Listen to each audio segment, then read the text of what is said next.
오늘 우리가 은혜 나눌 말씀의 제목은 내가 수고한 모든 것. 성경 말씀은 전도서 2장 11절 말씀입니다. 그 본문에 보면 내가 수고한 모든 것이 다 헛되어 바람을 잡는 것이며 해 아래서 무익한 것이로다, 이렇게 말씀하고 있습니다. 내가 수고한 모든 것, what I had toiled, 내가 수고한 모든 것이 헛되다. 이 누구 표현이죠? 바로 솔로몬 왕의 표현입니다. 솔로몬 왕. 그래서 오늘 읽진 않았지만 전도서 2장 8절에서 11절에 쭉 보면은 솔로몬이 누렸던 게 참 많습니다. 누렸던 게 참 많은데 아마 지금도 솔로몬처럼 누리고 산 사람이 없을 정도로 솔로몬은 세상의 것을 다 누려봤습니다. 그런데 솔로몬이 결론적으로 한 얘기가 헛되다. 오늘은 어버이 주일입니다. 오늘 이 솔로몬 왕의 이제 그 세상에 대해서 표현한 그걸 가지고 우리가 어버이 주일에서 한번 생각을 할 텐데, 솔로몬 왕은 누구죠? 바로 지혜 대명사입니다. 지혜 대명사. 그 일천번제를 드리고 하나님으로부터 복을 받아서 지혜를 얻은 왕이죠. 솔로몬 왕이 얼마나 잘 살았냐면 은은 귀금속 쪽에 들지도 못했다고 했을 정도로 큰 부자이기도 했습니다. 열왕기상 10장 21절에 보면 얼마나 진귀한 보석이 많이 있는지 은은 귀금속 축에도 들지도 않았고 그의 아버지인 다윗이요 주변 나라를 다 복속시켜서 조공을 받았습니다. 그리고 해상 무역을 장악하여서 경제적 이득을 얻었기 때문에 이 다윗 집안은 엄청난 부자죠. 그래서 그 다윗이 솔로몬 왕한테 모든 걸 물려줬어요. 다윗 왕은 하나님의 성전을 지으려고 하다가 손에 피를 너무 많이 묻혀서 하나님이 허락을 안 해주셨죠. 그래서 그 다윗 왕의 아들인 솔로몬 왕이 하나님의 성전을 건축을 하는데 그 자재를요 필요한 것을 아버지가 준비를 다 해놓고 넘겨줬어요. 그만큼 솔로몬 왕은요 많은 것을 아버지로부터 물려받았습니다. 그런데 정작 중요한 것은요, 돈도 많이 물려받았지만 제가 저를 부러워하는 거는 네 아비 다윗을 봐서 내가 너를 손을 안 보겠다 할 정도로 하나님께서 다윗 왕을 인정을 했다는 거예요. 솔로몬 왕이 잘못했을 때 네 아비 다윗을 봐서 내가 손을 안 대겠다 할 정도로 다윗 왕은 어떻게 보면 멋진 또 신앙의 대명사이기도 합니다. 지금도 보면 이스라엘에서 가장 존경받는 왕이다 그러면 누구죠? 다윗 왕입니다. 미국에서 가장 존경받는 대통령 하면은 에이브럼 링컨 이렇게 얘기를 하죠. 그럼 우리나라는 존경받는 왕이 누구냐? 뭐 세종대왕 정도 얘기를 하는데 우리나라는 왕을 보면요, 왕들 봤을 때 이렇게 존경받는 왕들이 별로 없었어요. 존경받는 왕들이 없을 정도로 그런데 이 이스라엘 왕이나 그 미국의 대통령들은 뭐예요? 바로 신앙의 중심 안에 있었기 때문에 칭찬을 받습니다. 저는 개인적으로 사실은 우리나라에 존경받는 왕과 대통령 얘기하면요, 저는 이승만을 찍고 싶습니다. 왜냐하면은 그분은 사형수였다가 하나님이 부르셔서 미국에 가서 유학을 하고 또 우리나라에 큰 기초를 놓은 거죠. 바로 자유대한민국을 우리나라 구축을 했죠. 그 당시만 해도 사회주의가 모든 것을 해줄 수 있다고 사람들은 믿었어요. 근데 속은 거죠. 세상의 이념 사회주의는 지금 보면 망하는 겁니다. 망하는 거. 결론적으로 보면 사회주의가 한 단계 더 나가서 공산주의가 되는데 공산주의들은 지금 거의 다 망했죠. 공산주의는. 그 이념 갖고는 사실은 살 수가 없는데 정작 중요한 것은 믿음입니다. 믿음 안에서 구축된 것은 오래가고 영원해집니다. 솔로몬은요, 아버지도 하고 톡톡히 본 사람 중에 하나입니다. 우리 모두 부모의 도움이 없이 지금의 내가 있다고는 할 수 없습니다. 솔로몬은요, 이 막강한 힘을 가지고 무엇을 했습니까? 첫째로요, 마음껏 누렸습니다. 먹고 싶은 거 다 먹고 갖고 싶은 거 다 갖고 많은 부인도 두었습니다. 둘째로 많은 또 업적을 남겼어요. 하나님의 성전을 지었고 자신의 왕궁은 물론이고 도시들도 건설했습니다. 셋째로 또 많이 배웠습니다. 세상의 지혜들을 모아서 잠언과 전도서를 편집했습니다. 그러나 이렇게 누리고 마음껏 살았던 인생의 결론은 무엇이었습니까? 오늘 본문의 말씀에서 내 손으로 한 모든 일과 내가 수고한 모든 것이 다 헛되어 바람을 잡는 것이며 해 아래서 무익한 것이로다. 이렇게 결론을 내립니다. Everything was meaningless. 의미가 없는 거예요. 세상에 거 다. 전도서 1장 2절에서는 모든 것이 헛되다고 해요. 모든 것이. Everything was meaningless. 모든 것이 헛되다. 우리는요, 살아가면서 부족해서 불행하다고 합니다. 부족해서. 그런데 지금 우리나라가 잘 살잖아요. 근데 외국 옛날에 있잖아요. 우리가 먹을 것도 부족하고 그럴 때 그렇게 불행하다고 생각을 안 했어요. 왜? 먹는 거 하나만 갖고도 감사했어요.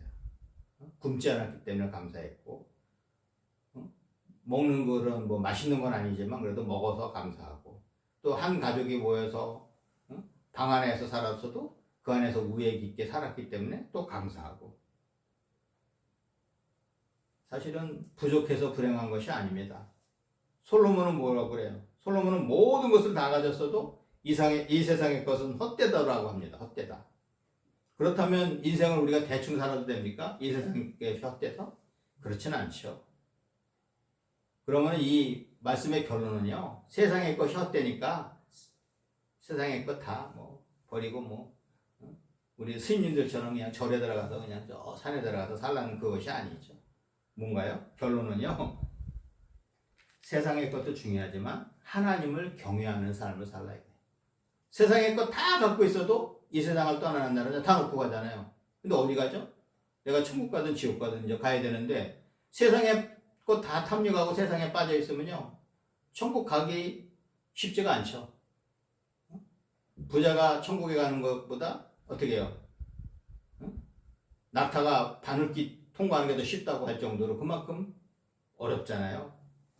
많은 것도 누린 사람들은요, 하나님보다 부를 더 좋아하고 하나님보다도 더 돈을 좋아하기 때문에 이 천국 가기가 쉽지가 않습니다. 그래서 결론은요, 하나님을 경외하는 삶을 살라는 것입니다. 하나님 없는 모든 것은요, 헛되다는 것입니다. 그러면 하나님을 경외하는 삶은 어떤 삶입니까? 하나님을 경외한다. 경자가 뭐예요? 공경할 자, 경자, 두려워할 배자. 그죠? 경외한다. 우리가 집안에서 그렇잖아요. 아버지라는 존재가 그렇잖아요. 아버지를 저 좋아하는 것 같은데, 좀 존경심은 있는데, 아버지가 어때요? 두려워요, 아버지가. 그래서 우리가 공경이라는 게 그거잖아요. 요즘은 이제 아버지들이 자식들한테 그냥 편하게 해줘갖고 뭐 옛날 같으면은 기어오른다 할 정도로 지금 너무 이제 아버지하고 격이 없게 지내는데, 옛날에는요, 아버지라는 위치가요, 그렇지가 않았어요. 정작 사랑을 하면서도 사랑한다 표현을 안 하고, 여기 그렇게 얘기했는데, 거기에 두려워할 외자가 들어가는 것이 바로 그런 부분입니다. 하나님, 그러면은 경외하는 삶을 사는 건요, 뭐냐면, 첫 번째로 이웃 사랑을 실천하는 사람입니다. 우리가 성경을 요약하면 하나님 사랑, 이웃 사랑이잖아요. 근데 오늘은 어버이날이라 이웃 사랑을 먼저 얘기합니다. 이웃 사랑을 실천하는 삶이 바로 하나님을 경외하는 삶입니다. 하나님의 말씀대로 사는 것은요, 하나님이 주신 십계명 등 하나님의 계명을 지키며 사는 것입니다. 십계명 중에서요, 1에서 4계명은 우리와 하나님과의 관계죠. 근데 5계명부터 10계명까지는 사랑과의 관계를 얘기합니다. 근데 1에서 4계명 하나님과 우리의 관계가 딱 끝나고서 제일 먼저 오는 5번째 계명이 뭐냐면 내 부모를 공경하라. 부모를. 저는 이거 외울 때 신의한 부살 간보거탐 이렇게 외웠는데요. 신의한, 나 외에는 다른 신을 두지 말라. 우상 숭배하지 말라. 뭐예요? 내 이름을 망령되이 일컫지 말라. 안식일을 거룩히 지키라. 이건 우리가 하나님한테 지킬 거예요. 그 다음에 뭐예요? 내 부모를 공경하라. 살인하지 말라. 간음하지 말라. 내 이웃의 것을 탐내지 말라. 막 이렇게 얘기하는데 제일 먼저 온 게 바로 네 부모를 공경하랍니다.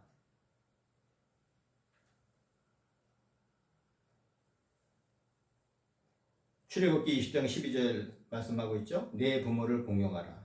이 명령은요, 인간관계에 대한 계명 중 첫 번째 이게 이 얼마나 부모를 공경하는 게 중요한지를 압니다. 바로 우리의 삶의 우선순위가 어디에 있어야 하는지를 분명하게 제시하고 있습니다.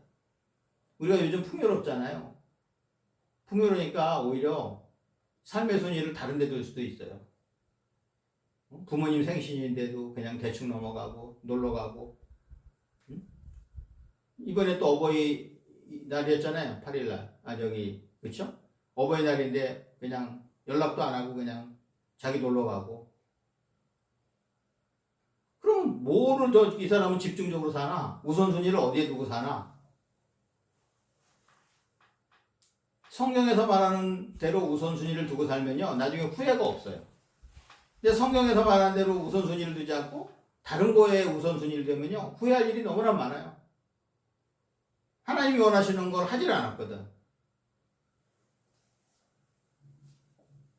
인간관계의 계명 중에서요, 부모님께 하는 것이 제일 중요하기 때문에 바로 5번째 계명을 부모를 공경하라고 하나님이 말씀하신 겁니다. 부모님은요, 누가 표현했어요? 부모님은 하나님 대신에 이 땅에서 우리를 돌보려고 보내신 사람이다. 그래서 자녀들은요, 부모를 공경하고 부모님을 기쁘게 해야 됩니다. 부모의 마음을 상하게 하면요, 하나님이 싫어하십니다. 그래서 하나님의 계명을 어기지 않는 한 부모님 말씀에 순종해야 합니다. 이것은요, 뭐예요? 복을 받는 비결이기도 합니다. 에베소서 6장 1절에서는 자녀들아 주 안에서 너희 부모에게 순종하라, 이것이 옳으니라. 또한 골로새서 3장 20절에서는 자녀들아 모든 일에 부모에게 순종하라, 이는 주 안에서 기쁘게 하는 것이니라. 공통점이 있어요. 순종하라고 돼 있고 주안이래요. 주안. 아니, 암만 부모를 좋게 해준다 해도 부모님이 또 자식한테 원하는데도 하나님이 싫어하시는 것을 부모님이 원한다고 해드리면 안 되잖아요. 그래서 주안이라고 하는 거예요. 신앙적 안에서, 신앙 안에서 부모님한테. 아니, 부모님이 막 되지도 않는 나는 불교가 좋아, 나는 천국 가지도 못하는 그런 걸 할 때 자녀가 효도한다고 해서 그대로 그냥 이렇게 하는 것도 그게 효도인가요? 아니죠. 신앙 안에서는 부모님이 천국 가시게 전도도 하고.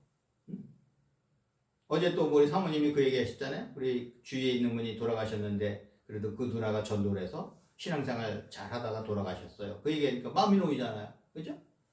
바로 이게 주 안에서입니다. 나는 천국 가는데 내 형제들은 지옥 가고 우리 부모는 지옥 가는데 얘기도 안 해.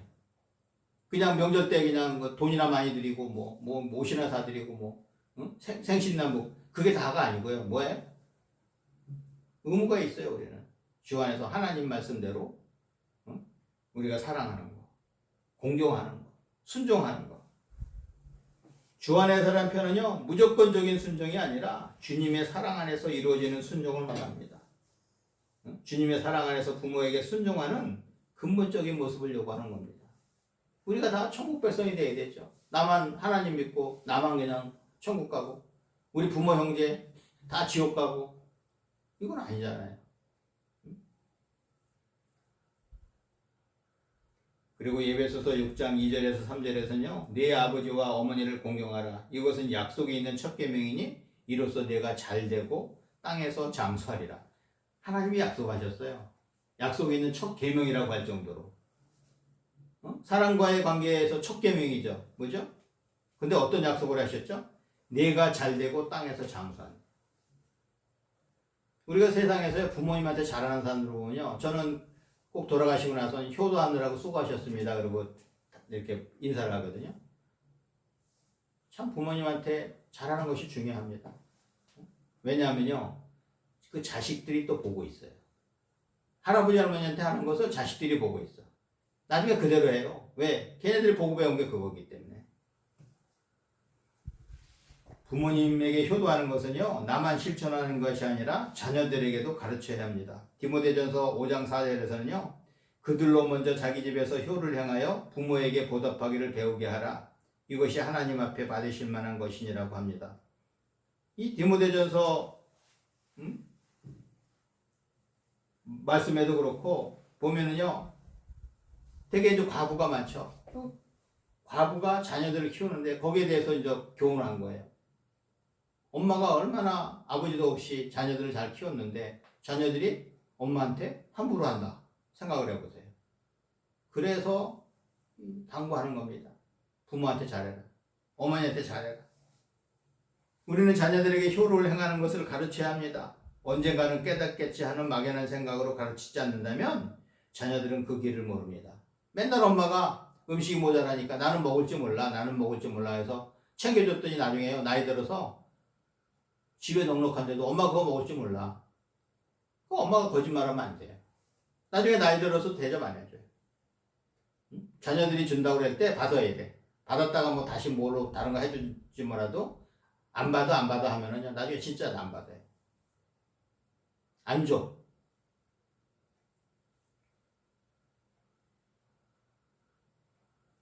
부모의 생일을 챙겨드리고 용돈을 드리고 안부를 수시로 묻는 등 효를 행하는 방법을 구체적으로 가르쳐야 합니다.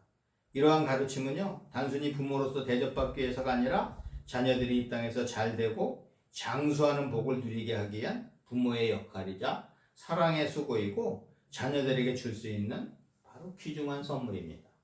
하나님이 복 준다고 약속하셨는데 어떻게 하면? 부모께 효도하면 한번 하나님이 복 주신다고 약속했는데 그것을 부모가 안 가르치면 어떻게 해요? 자녀를 진정 사랑하는 것이 아닙니다. 부모님이 외롭지 않도록 외로움을 느끼지 못하도록 하는 것이 바로 효임을 잊지 말아야 합니다. 가나안 동문학교의 표 중 하나가요, 내리사랑 올리효도가 있습니다. 부모님은 자녀들한테 내리사랑을 하고 자녀들은 뭐예요? 올려서 부모님한테 효도하고. 참 표현 잘했죠? 내리사랑 올리효도. 우리는요, 이를 실천하는 삶을 살아야 할 것입니다. 옛날부터 그런 얘기를 했죠. 효자 집에 효자난다. 부모님이요, 하는 대로 따라 했기 때문에 효자 집에 효자나요. 아버지가 할아버지한테, 할머니한테 한 것을 자녀들이 보고 있는데 그대로 그냥 그렇게 따라 하는 게 또 효자 집안에 효자나는 겁니다. 불효자, 그러면 말하잖아요. 불효자 집안에 불효자난다. 근데 있어요. 뭐 열심히 잘 해도 자녀들이 그거 안 따라하는 집이 있어요. 그거는 뭐 일부고 대다수가요, 부모가 하는 대로 따라합니다. 신명기 27장 16절에서는 그의 부모를 경홀히 여기는 자는 저주를 받을 것이라 할 것이요 모든 백성은 아멘할지니라고 얘기합니다. 저주. Curse is the man of who dishonors his mother or his father. dishonor. 부모님한테 dishonor. 부모님을 불명예롭게 하는 거예요. 부모를 모욕을 하는 거예요. 독일에서 공부를 하고 온 한 청년이요, 취직을 해서 이력서를 어느 회사에 냈습니다. 1차 시험에 합격하고 이제 면접을 보는 자리에서 시험관이요, 질문합니다. 오늘은 어버이날인데 어머니한테 무슨 선물을 드렸나요?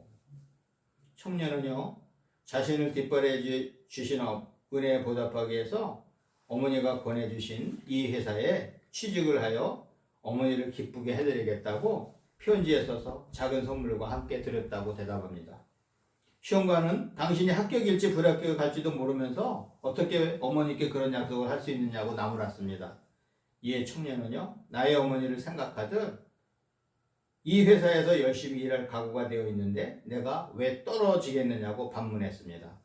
시험관은요, 그 청년을 한참 바라보다가 어버이날에 몇 번이나 편지를 드렸나요? 질문하니까요, 그 청년은 대답합니다.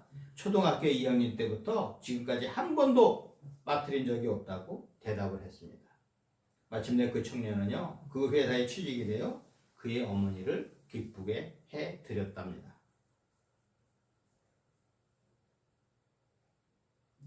우리가 두 번째로 하나님을 경외하는 삶은 뭔가요? 하나님 사랑을 실천하는 삶입니다. 첫 번째는 이웃 사랑을 실천하는 거. 이웃 중에 나 외에는 다 이웃이죠. 그죠? 나 외에는 다 이웃인데 제일 가까운 이웃이 누군가요? 우리 부모님이에요. 그래서 부모에 대한 얘기를 한 거예요. 그 다음은 형제죠. 그죠? 형제. 부모. 두 번째로 하나님을 경외하는 삶은요, 하나님 사랑을 실천하는 삶입니다. 우리는 이 세상에 많은 우상을 두고 삽니다. 우리가 하나님보다 더 사랑하는 것은요, 우상입니다. 일부 공산주의 국가, 특히 북한은요, 하나님보다 사람을 더 귀하게 여기고 신처럼 여기며 삽니다. 생각해보세요. 김일성, 김정일, 김정은, 어디 가나 붙여놓고 배지까지 다녀. 우리 하나님 믿는 사람도 여기 뭐 예수님하고 이런 거 표시도 안 하고 다니는데요. 그런 나라가 있어요. 하나님을 부인하는 삶을 사는 거죠.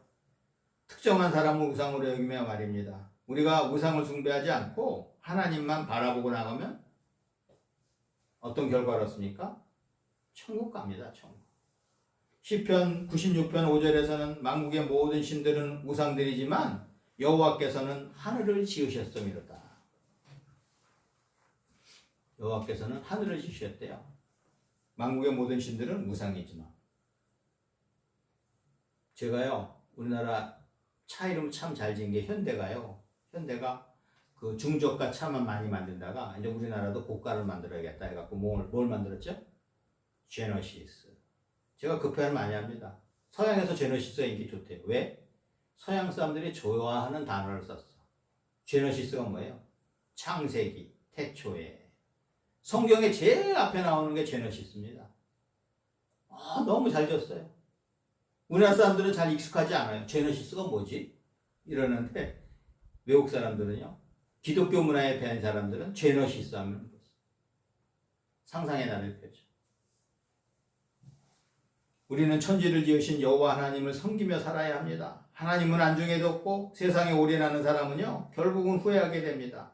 왜냐하면 우리는 우리의 고향인 천국으로 돌아가야 할 사람들인데 이 세상에서 잘못된 삶을 살며 우리의 시간을 낭비한다면 우리의 고향으로 돌아갈 수가 없습니다. 그런 노래 있잖아요. 고향이 그리워도 못 가는 신세. 만약에 우리가 천국을 못 가는 신세가 된다면 얼마나 비참합니까? 그죠? 우리의 고향인데. 저는 제게 얘기해요. 우리 고향, 저는 고향이 서대문인데요. 이렇게 얘기하는데 우리의 모든 사람들의 고향은 어딘가요? 천국이 우리 고향이에요. 근데 천국을 못 가. 천국을. 고향을 못 가. 우리는 이 땅에서 가치 있는 것에 우리의 시간과 노력을 투자해야 합니다. 세상에 헛된 것이 아닌 하나님이 기뻐하시는 것에 우리의 것, 우리 달란트를 사용해야 합니다. 그래서 오늘 얘기하면요, 우리가 살아가면서 우리 하나님 믿는 사람들은 뭐 해야 돼? 답게 살아야 돼. 답게.